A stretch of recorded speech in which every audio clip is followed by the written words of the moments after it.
성도 여러분, 평안하십니까? 아멘. 이 걱정이나 탈이 없는 것을 보고 우리가 평안이라고 이야기합니다. 이 그리스도께서 주신 사명 속에서 이 세상을 살아가는 우리는 누구나 항상 평안한 삶을 살기를 원합니다. 그냥 우리가 이렇게 살아가면 이 평안한 삶을 살아갈 수 있을 것 같은데, 참 어렵지 않을 것 같은데 참 마음 같지가 않습니다. 우리가 운전을 해도 나 혼자 그냥 큰 길에서 운전을 하면 편안한데, 이 차들이 많은 길을 또 이렇게 혹시나 또 마음대로 운전하고 난폭하게 운전하는 차가 옆에 있으면 참 내가 운전하고 가는 것이 편하지가 않습니다. 그런 것처럼 우리가 이 세상에 이 여러 사람과 또 여러 이 자연적인 하나님이 만들어 놓으신 그런 변화 속에서 살다 보니까 우리가 마음이 평안하지만은 않습니다.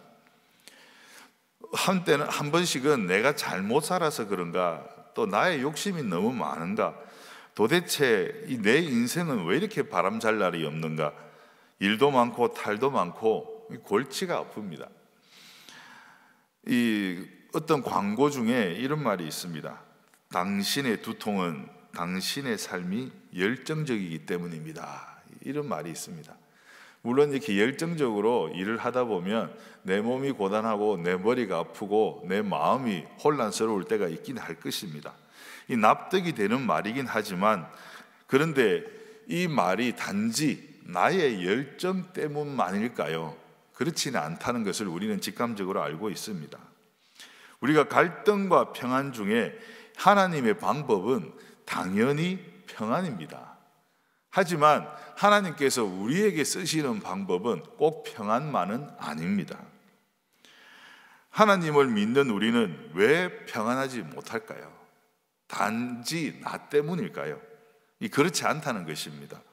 하나님은 우리의 갈등을 하나님의 평안에 이르기 위한 그 과정 속에 두고 계시기 때문입니다. 다르게 말하면 하나님은 하나님의 평안을 우리에게 주시기 위해서 인간의 갈등을 사용하신다는 것입니다. 왜 하필이면 이 인간의 갈등을 하나님의 평안에 이르기 위한 도구로 하나님은 쓰실까? 우리가 한번 오늘 이 새벽 시간에 묵상하면서, 하나님은 이미 평안하시기 때문에 하나님은 그 평안이라 이 갈등이라는 단어가 큰 의미가 없다는 것을 우리가 깨닫고, 그 평안을 필요하라는 것은 인간이고 또 그 평안을 방해하는 갈등을 일으키는 존재도 인간이라는 것을 우리가 한번 확인하시기 바랍니다. 그래서 오늘의 말씀 속에서 갈등과 평안의 관계와 진정한 평안을 깨닫고 붙잡는 시간 되시기를 주님의 이름으로 축원합니다. 지난 새벽에 우리가 아브넬의 그런 이 마음의 변화를 우리가 보았습니다. 이 본문을 살펴볼 때 이 아브넬은 이스보셋, 그러니까 사울의 아들, 그러니까 이스라엘의 후계자가 되어 있었던 이스보셋 왕과의 갈등과 이스라엘의 약하여짐에 따라서 자신의 거처를 이스보셋의 이스라엘의 2인자 대신 이 다윗의 유다의 2인자를 선택하게 되었다고 기록되어 있습니다. 17절에서 19절의 말씀을 보시겠습니다. 아브넬이 이스라엘 장로들에게 말하여 이르되 너희가 여러 번 다윗을 너희의 임금으로 세우기를 구하였으니 이제 그대로 하라. 여호와께서 이미 다윗에 대하여 말씀하시기를 내가 내 종 다윗의 손으로 내 백성 이스라엘을 구원하여 블레셋 사람의 손과 모든 대적의 손에서 벗어나게 하리라 하셨음이니라 하고, 아브넬이 또 베냐민 사람의 귀에 말하고, 아브넬이 이스라엘과 베냐민의 온 집이 선하게 여기는 모든 것을 다윗의 귀에 말하려고 헤브론으로 가니라. 이 아브넬은 이렇게 단순하게 말하면 이 다윗의 적장입니다. 그렇지만 이 아브넬이 마음을 변화를 먹었다 할지라도 이 다윗을 개인적으로 만난다는 것, 대면한다는 것은 같은 이스라엘 백성이지만 이 시대적인 상황 때문에 쉽지 않은 이야기였습니다. 왜냐하면 목숨을 거는 전쟁 속에 있었기 때문에 이 아브넬이 밀사를 보내서 이 다윗을 만나기를 원했고, 다윗은 흔쾌히 그를 맞이하여 주었습니다. 근데 그렇게 만나게 되었던 이유가 이제 다윗에게 제안을 했기 때문이죠. 그래서 이스라엘의 장로들이 원하는 바, 또 베냐민 사람들, 이 사울이 포함된 지파에 있던 베냐민 지파의 사람들을까지도 이제 설득을 해서 이스라엘과 베냐민 사람 전체가 한데 그러니까 이 이스라엘과 유다가 만나서 한 통일된 이스라엘을 이루어내는 그 일을 같이 도모하기 위해서 만남을 가지게 됩니다. 그래서 다윗과 아브넬은 언약을 체결하게 되고, 다윗을 만난 아브넬은 평화적인 제안으로 다윗의 동의를 받아냅니다. 20절 24절의 말씀을 봅니다. 아브넬이 부하 20명과 더불어 헤브론에 이르러 다윗에게 나아가니 다윗이 아브넬과 그와 함께한 사람을 위하여 잔치를 배설하였더라. 아브넬이 다윗에게 말하되 내가 일어나 가서 온 이스라엘 무리를 내 주 왕의 앞에 모아 더불어 언약을 맺게 하고 마음에 원하시는 대로 모든 것을 다스리시게 하리이다 하니, 이에 다윗이 아브넬을 보내매 그가 평안히 가니라.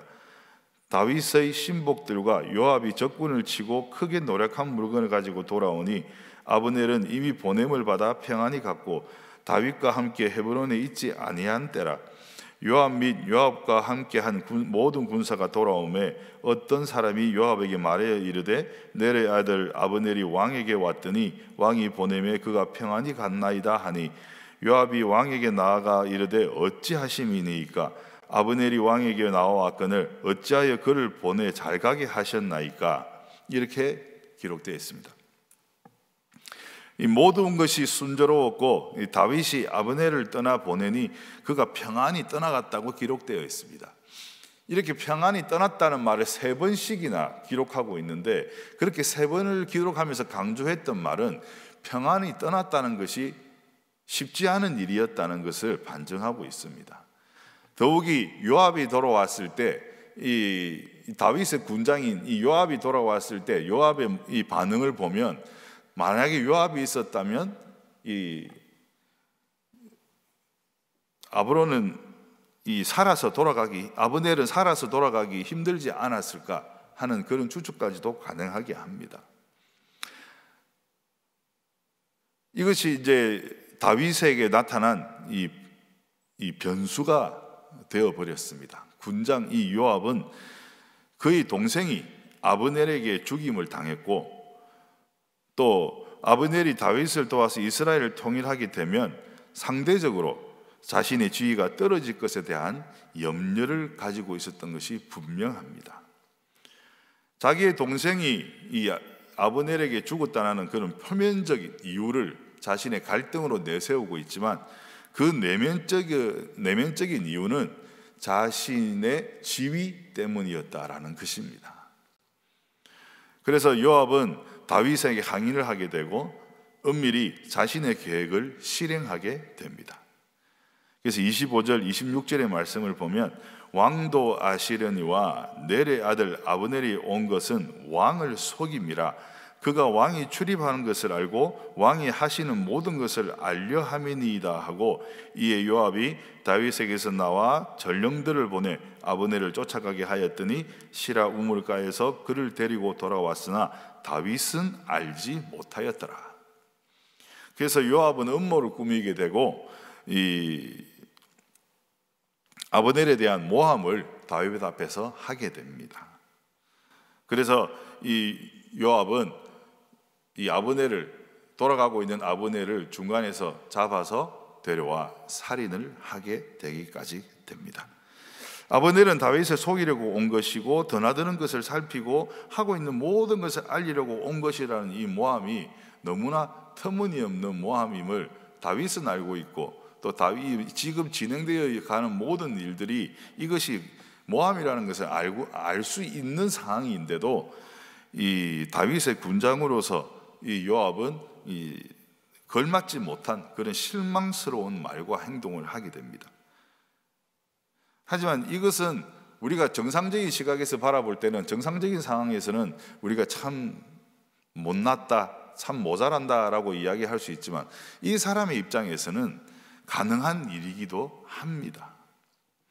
요압은 다윗이 모르게 아브넬을 잡아 죽이게 되는데 지금 이 요압의 모습이 나의 모습이 아닌가 우리가 한번 되돌아볼 필요가 있습니다. 비록 우리가 사람을 죽이지 않았다 할지라도 진짜 무기로 칼로 이렇게 사람을 찔러서 진짜 육신적인 죽임을 하지는 않다 하더라도 우리가 말로서 이 말이 무기가 되어서 그 사람을 다치게 하지는 않는지 우리가 한번 되돌아봐야 됩니다. 우리가 국가적인 일이나 사람의 목숨이 달린 일은 아니라 할지라도 내가 속한 크고 작은 공동체 속에서 얼마든지 일어날 수 있는 일이기 때문입니다. 사실 흔히 일어나고 있는 일입니다. 인간이 죄된 본성, 또 자기의 욕심 때문에, 또 이기심 때문에, 또는 자존심 때문에 눈이 가려지고 마음이 조급해지고 생각이 짧아지고 또 자신만 보면서 자신을 합리화하면서 알게 모르게 저질러지고 있는 일들입니다. 어쩌면 저도 이런 이야기 속에 주인공이 될지도 모릅니다. 저는 선한 마음에서 상황을 다 모르는 상황에서 이 좋은 덕담이라고 하는 말이 그렇게 덕담이 되지 못하는 경우도 있지 않습니까? 그래서 항상 우리가 상대방을 바라볼 때는 그 사람의 입장에서 바라봐야 되고 또 그 사람이 겪은 일은 내가 겪지 못해봤으면 그거에 대해서 평가를 하지 않는 것이 우리에게 참 필요한 일이고 또 우리가 한 번씩은 고민해 봐야 될 일이기도 합니다. 또 이런 일들이 또 우리에게는 갈등으로 오게 됩니다. 이렇게 우리가 항상 하나님의 이 동행 속에서 하나님의 그런 돌보심 속에서 살아가고 있지만 이런 세상에서 여러 사람들과 나와 마음이 100% 같지 않은 사람들과 살다 보니 우리가 실수를 하는 경우도 생기게 됩니다. 하지만 이 계획 속에, 이 상황 속에서 이 하나님의 계획은 멈추지 않고 이루어지고 있습니다. 이렇게 예측할 수 없는 상황, 인간의 관계와 실수에도 불구하고 하나님의 계획은 차질 없이 오히려 더 확고하게 이루어져 가고 있습니다. 어떻게 보면 이 방법이, 이 갈등이라는 이 방법이 하나님께서 이 하나님의 일을 확고하게 해결해 나가시는 방법이 아닌가라는 생각도 하게 됩니다. 순탄함은 인간의 교만을 부르게 됩니다. 어떠십니까? 일이 순탄하게 잘 되어질 때 내 자신이 뿌듯해지고 내 자신이 대견스러워지고 또 더 큰 일을 내가 할 수 있을 것 같다는 그 자신감이 생겨나지 않습니까? 이제 그러다 보면 또 실수를 하게 되고 섣불리 판단을 하게 되고 이 신중하지 못한 행동들로 인해서 일을 그르치게 되고 또 모든 그런 우리가 속해져 있는 공동체 속에 이 피해를 주는 일이 생기기도 합니다. 하나님은 순탄함보다는 어려움 속에서 우리가 해결할 수 없는 일들 속에서 인간의 겸손을 보이게 하시고 또 하나님의 권능을 나타내시고 또 우리는 그 속에서 하나님의 영광을 바라보게 됩니다. 하나님의 하신 일임을 우리가 인정하게 되고 인정하는 그 인정 속에서 우리가 하나님의 뜻을 따르게 되는 것입니다. 이렇게 우리가 하나님의 그 하시는 일을 내가 갈등 속에 있기보다는 이 갈등조차도 하나님의 그런 계획이라는 것을 알고 맡겨버리면 우리는 평안에 이를 수 있을 것입니다. 잠언 19장 21절의 말씀에 사람의 마음에는 많은 계획이 있어도 오직 여호와의 뜻만이 완전히 서리라 라고 하셨습니다. 사람의 마음에 많은 계획, 여러분 지금 여러분의 인생을 살아가면서 지금 닥쳐져 있는 집안의 여러 가지 일들, 또 여러분이 속해져 있는 직장의 여러 가지 일들, 또 우리 교회에 있는 여러 가지 일들 앞에 여러분들의 생각이 많이 있을 것입니다. 여러분이 하나님을 위한 생각이든 여러분 자신을 위한 생각이든 또는 여러분들의 자녀들을 위한 생각, 여러분들의 직장 동료를 위한 생각이든 이 모든 것들이 하나님의 계획을 이루어가는 그 과정 속에 있는 것이라는 것입니다. 오로지 여호와의 뜻만이 이루어지리라. 여호와의 뜻만을 여러분이 바라보고 이 하나님의 그 계획 속에서 여러분이 생각하고 나아간다면 여러분들은 평안함 속에서 몸은 고단할지라도 마음의 평안함 속에서 힘을 받으며 그 몸에 그런 우리 하나님의 일을 하는 그 육신의 힘은 지치지 않고 독수리처럼 날아 올라갈 수 있을 것입니다. 우리는 주님의 사람입니다. 오늘 불렀던 찬송의 그 제목처럼 우리는 주님의 사람입니다. 우리의 평안은 천국에 있습니다.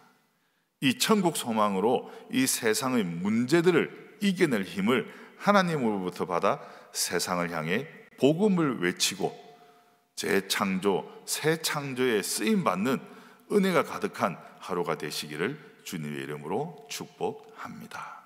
아멘. 함께 기도하시겠습니다.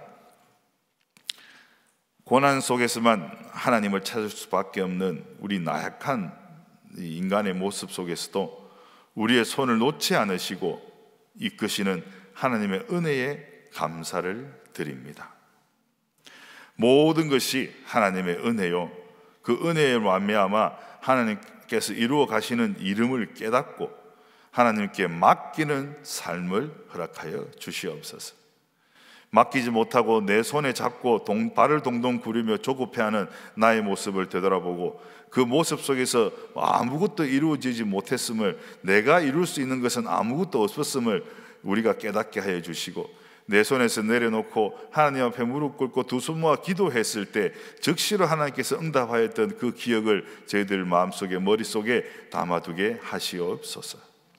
세상을 살아가는 방법이 나의 방법이 아니라 거룩하신 하나님의 그런 방법 속에서 살아가는 우리의 거룩한 삶을 통해 하나님의 계획인 1230 전도운동에 귀하게 쓰임받아 생명 구원의 축복을 누리게 하옵소서. 작정으로 올려드리는 이 제물들이 있습니다.